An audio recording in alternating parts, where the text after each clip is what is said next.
8:43 abrimos una ventana a la salud en nuestra colaboración semanal con HM y Mi Hospitales. Esta semana hablamos de los principales factores de riesgo de las enfermedades cardiovasculares y saludamos al doctor Alejandro Cabello, cardiólogo del Hospital HM y Mi Toledo. Doctor, buenos días. Buenos días. Y gracias por atender la llamada de Radio Castilla-La Mancha. Y sabemos que está en consulta y tiene lío, que las mañanas son muy complicadas. Gracias por estar aquí. Bueno, ¿cuáles son las enfermedades cardiovasculares más comunes? Pues la más frecuente sin duda es la cardiopatía isquémica, tanto la angina de pecho como el infarto agudo que se produce cuando el dolor anginoso hace daño cardíaco, y es principalmente la enfermedad que más vemos con diferencia en la población en cuanto a las enfermedades cardiovasculares. ¿En qué grupo Sí, perdón. Luego hay otro tipo de micardiopatías, pero la más frecuente es la cardiopatía isquémica, sin duda. Le iba a preguntar eso, ¿en qué grupo de población se produce, en qué grupo de edad y el sexo? Pues sobre todo la prevalencia de la enfermedad aumenta con la edad, más frecuente en varones. Sobre todo el principal factor de riesgo es el tabaco y suele ser en varones pues más o menos de edad mediana, en torno a 50-60 años, pero cada vez estamos viendo cardiopatía isquémica incluso en gente más joven, incluso en mujeres, aunque, repito, insisto, es más frecuente en varones. El principal factor de riesgo es el tabaco, pero también hay otros factores de riesgo como la tensión alta, el tener el colesterol alto, el tener diabetes, que son otros factores importantes a tener en cuenta a la hora de desarrollar la enfermedad. En esos casos de jóvenes o de mujeres, ¿cuáles son las causas más comunes? ¿También el tabaco o alguna otra? Pues uno de los principales causas es el tabaco. Sí que es verdad que luego se puede deber a que tengan patologías de colesterol, que tengan algún tipo de hipercolesterolemia familiar, que tengan alteraciones, pero principalmente el factor de riesgo más frecuente incluso en los jóvenes es el tabaco. Ya. ¿Notan un aumento de los casos de infarto o de más problemas cardiovasculares en los últimos tiempos?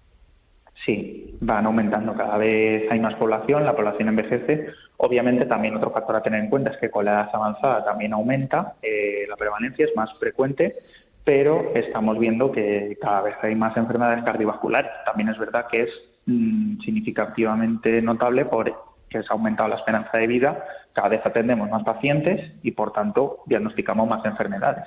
Todos conocemos casos de infartos que se han producido a edades relativamente tempranas, 40, 45, hasta 50 años, en lo que ha sido fulminante. ¿Por qué en estos casos, que no sé si es así, se produce un índice de mortalidad mayor? Bien, lo de que sea fulminante o no depende tanto de la edad, sino que un infarto es algo grave, que es secundario a cuando hablamos de infarto, sobre todo que se puede tapar una arteria del corazón o se puede estrechar mucho.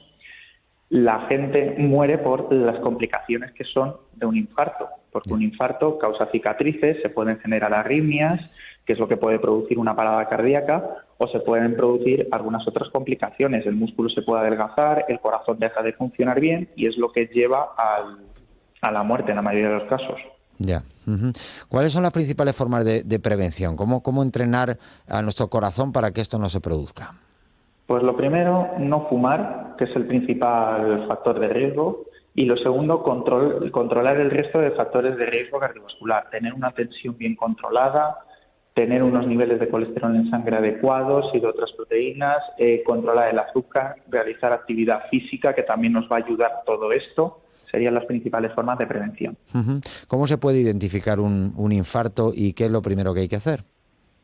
Pues un infarto, normalmente la presentación de los síntomas suele ser un dolor, que suele ser presión en el pecho, con mucho malestar, mal cuerpo, que se nos puede ir al brazo o a la garganta o quedarse ahí. Entonces, ante estos síntomas lo que habría que hacer es, lo primero, un electrocardiograma y consultar con un profesional. Pero desgraciadamente hay infartos que no se presentan así. Incluso hay veces que un infarto puede presentarse sin síntomas. Esto suele ser más frecuente en personas de edad avanzada, en este caso. Sin síntomas y no se ve venir, entonces no hay manera. Claro, eso pues si no da síntomas, no da la cara, es el problema. Pero lo normal es que dé síntomas, que cuando sea dé síntomas. ¿Y esos síntomas se parecen a algún otro tipo de molestia que podamos tener o realmente cuando uno lo padece dice, vaya, por lo que he escuchado a los especialistas, me debe de estar dando un infarto?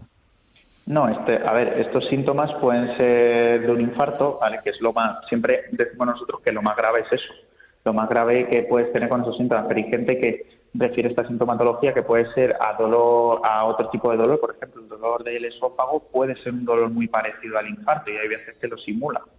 O simplemente hay algunos infartos que otra forma de presentación menos típica, que decimos, es un dolor en la tripa, un dolor como si fuera un ardor de estómago. Puede ser otro síntoma de un infarto, menos frecuente que los síntomas clásicos, pero puede ser un síntoma presentado.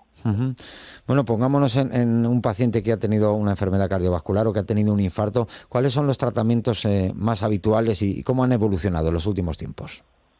Pues normalmente el principal tratamiento es prevención secundaria, y prevención secundaria no incluyen solo las pastillas, que esto es una cosa muy importante. Lo que hemos dicho para la prevención también es más, y hay que hacer más hincapié en ello cuando hemos tenido un infarto. La persona que fumaba lo primero que tiene que hacer es intentar dejar de fumar y controlarse el riesgo de factores. Luego hay tratamientos para que la sangre circule mejor, que es poner antiagregantes plaquetarios, poner estatinas para controlar el colesterol y estabilizar las placas de colesterol que se producen, y luego en función de la fuerza del corazón que se quede, pues hay tipos de tratamientos para favorecer el remodelado del corazón y que ese corazón que esté muerto pueda reactivarse y volver a funcionar. ¿En qué casos hay que operar? Operar, nosotros hablamos de operar un infarto es en realidad hacer un cateterismo, que es una prueba percutánea, pero bueno, si lo podemos considerar así. Entonces, en los casos que se sospeche que haya dolor y que la arteria esté cerrada, hay que hacer un cateterismo emergente. Pero luego, en casos que se vea que es un infarto, que se confirme, hay que hacer un cateterismo para ver si están las arterias del corazón y si hay alguna estrecha, plantear abrirla y poner un muelle. En esos casos son los que sería. Luego cuando dan otra serie de complicaciones, pues habría que operar, pero bueno, no vamos a entrar un poco en eso, que eso es un poco más específico, porque lo principal es entrar hacer un cateterismo y ver, ¿vale? Cuando es un infarto. Claro. Bueno, pues lo dejamos aquí. Doctor Alejandro Cabello, cardiólogo del Hospital HM IMI Toledo. Gracias por atendernos esta mañana en Radio Castilla-La Mancha. Muy buen día. Muchísimas gracias. Buen día.